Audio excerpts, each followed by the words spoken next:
बैठे रहो, सब खुलासा हो जाएगा, सब चीज का निरूपण हो जाएगा, कुछ बचेगा नहीं। लेकिन वो सुन लो उनकी बात को, सब निदान हो जाएगा। और सुनोगे नहीं, एक ही गोली देंगे, उसी में तुम बल गए कि हम नहीं खाएंगे, तो गोली खा लो, हर तरह तरह की गोली मिलेगी। गोली कहते हैं बोली, जो तो बोली में उलझे हुए हो, फंसे हुए हो, बोली तरह तरह की मिलेगी। और उसी बोली के ही बीच में जा गया हो गया, सुनते रहो। सुनने में कभी मत थको, कि जब पढ़ाया जाता है तो सब तरह का उसको बताया जाता है। अगर एक ही बात बता के रह जाए तो पढ़ाई किस बात है? वो तो पढ़ाई में तो सब चीजें आती हैं, लगी जानकारी सब चीजों को हो जाए। इसी तरह से महात्माओं के सत्संग में सब चीज आ जाएगी, जहां जहां तुम फंसे हो। जिन चीजों को तुमने अपना मान रखा है वो भी सब समझ जाए, जो तुम्हारी नहीं है वो भी समझ जाए। कोई चीज छूटेगी नहीं, लेकिन यह श्रद्धा प्रेम से छूटे। तो अब की बार अच्छी तरह से लोगों ने बड़ी श्रद्धा प्रेम से सुना और उसको पकड़ा है। अब की बार तो ये कार्यक्रम बिल्कुल आपका अच्छी तरह से दया कृपा को लेते हुए सुलभता है। आज ये पूरा हो रहा, आप आज तक के लिए थे। हम इसलिए भेजना चाहते हैं जल्दी में कि आपका कामकाज जो थोड़ा बहुत रह गया है उसमें चिंता फिक्र होकर तो तुम साधन भजन में छूट जाए, तो समय से अपना खेती का जो भी काम है बोने का, या अभी अनाज रखा है चाहे धान वगैरह निकालने का, उसको जाके सुरक्षा से निकालो। और मतलब यह काफले की तैयारी होगी। तुम एक दाना भी जो नहीं जाओगे उसको दे दोगे कि हमारा दाना काफले में पहुंचा देना, तो एक दाना भी आपके लिए लाभकारी। एक ही दाने से तो ये तमाम दाने होते हैं, 1 से 100 दाने और 100 से 1000 दाने। परमार्थ का सच्चा यानी मतलब निशाना वो परमार्थ का ही होता है, तो भौतिक नहीं होता। तो मरवात में सब चीजों का फल मिल जाएगा। ऐसा नहीं है कि वो चले गए हम नहीं गए, हम नहीं गए तो हमारा वहां काफले में एक दाना, एक चने का दाना, एक गेहूं का दाना, या मतलब ये कि एक आधी चटाव ये ले जाना और काफले में चढ़ा देना। तो मतलब ये अब आपकी डोरी लगी है एक दाने के साथ कि हमारा दाना पहुंचा के नहीं पहुंचा, वो पहुंचा के नहीं पहुंचा, काफले में पहुंचा। कोई भी चीज, एक आपको मिसाल देता हूं। इसी तरह एक आदमी को बहुत दिन हुए, तुमने कहा भाई तुम क्या करते हो? कि मूर्ति पूजा करते हैं।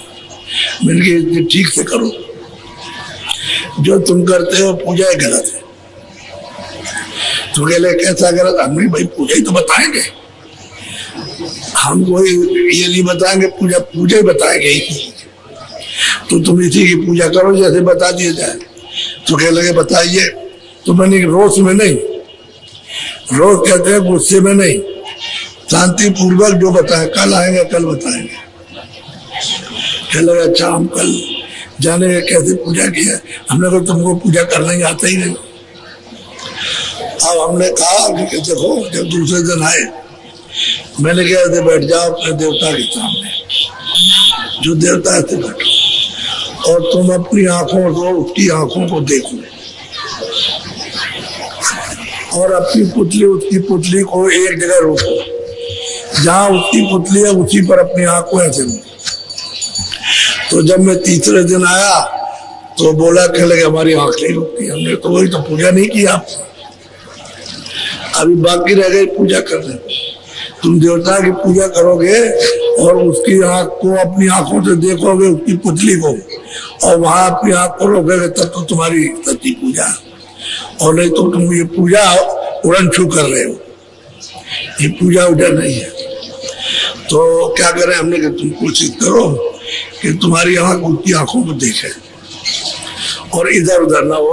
जब तुम्हारी इधर उधर हो जाएगी तो समझ लोगे तुम पूजा नहीं करते, बराबर देखते रहो।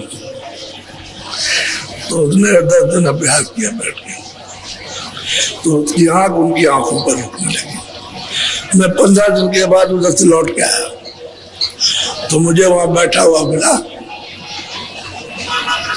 और ऐसे मतलब ये अपनी आंखों को उनकी आंखों से जोड़ रहा था। तो मैं जब आ गया तो उठ के खड़ा हो गया। मैंने कहा अच्छा ये बताओ कि तुमको इतने दिन में फायदा हुआ? जो लगे कि मैं उसको देखते देखते वो मूरत बिल्कुल सफेद हो गई। अब मूरत तो दिखाई देती नहीं, वो सफेद दिखाई देता है। यानी देखिए आप, मूरत नहीं दिखाई देती, सफेद दिखाई देता। तो मैंने कहा भाई तू ऐसे आंख बंद करके बैठ जा। तो आंख बंद करके बैठा तो सब ये प्रकाश ही प्रकाश, पूरा प्रकाश ही प्रकाश। तो हमने कहा देख पहले तो बैठता था तो अंधेरा था और अब तू बैठता है तो प्रकाश हो गया। देख अब तू देता है कि सच्ची पूजा करना। तो हमने कहा और कुछ मत करना, उसी प्रकाश में तू आंख बंद करके सामने देखना रोशनी में। तो सामने देखने लगा तो 10 दिन के बाद फिर आया तो पूछा कि अब तुझको कुछ दिखाई दिया? अरे कह लगे बहुत सुंदर सुंदर चीजें दिखाई देती। तो हमने पूजा तो शुरू की है तू, वो पूजा तो तू कर रहा था बनावटी, और ये देवता की पूजा करती है। अब देख तुमने उस मूर्त को देखा तो उस मूर्त की शकल को अपने अंदर छुपा दिया। अब मूर्त तो नहीं दिखाई देती, कह लगे बिल्कुल नहीं दिखाई देती, सब सफेद हो गई। तो हमने दृष्टि उसमें ठहरने लगी और अंदर की आंख खुल गई। अब तेरी तीसरी आंख खुल गई, अब तू उससे देख रहा हो मूर्त वगैरह। देख आंख बंद कर दिखाई देता तो कह लगे हाँ दिखाई देता। तो सही बात यह है कि उनको पूजा करना आता, पूजा कोई मना थोड़ी है, लेकिन करने का तौर तरीका जब वो महात्मा मिलेंगे तब बताएंगे। किसी का खंडन थोड़ी करते हैं, क्या वो खंडन किसी का करे मंडन करते हैं। जो गलत काम कर रहा है उसी को सीधा कर देते हैं। इसी को व्यास जी ने कहा था कि भाई हम मूर्ति की स्थापना इसलिए करते हैं कि तुम जंगल में जा करके बैठ करके वहां यह अभ्यास करना, अपनी दृष्टि को उनकी आंखों पर टिकाना। जब टिकाते टिकाते दृष्टि ठहर जाएगी तो अंदर की आंख खुल जाएगी। इसलिए रखा था आप उसी चीज को मूर्त को घर उठा ले आए।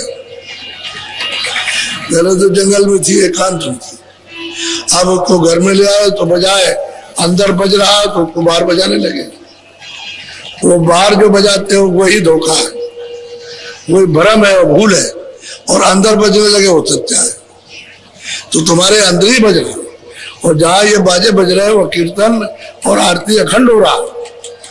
वो कोई खंडन नहीं करते, मंडन करते, यथावत जो चीज है उसको बता देते। लेकिन लोग जो है उसको जानते नहीं, वो समझ बैठते हैं कि भाई मतलब ये है कि कोई खंडन करना है। किसी का खंडन नहीं, महात्माओं ने हमेशा मंडन किया।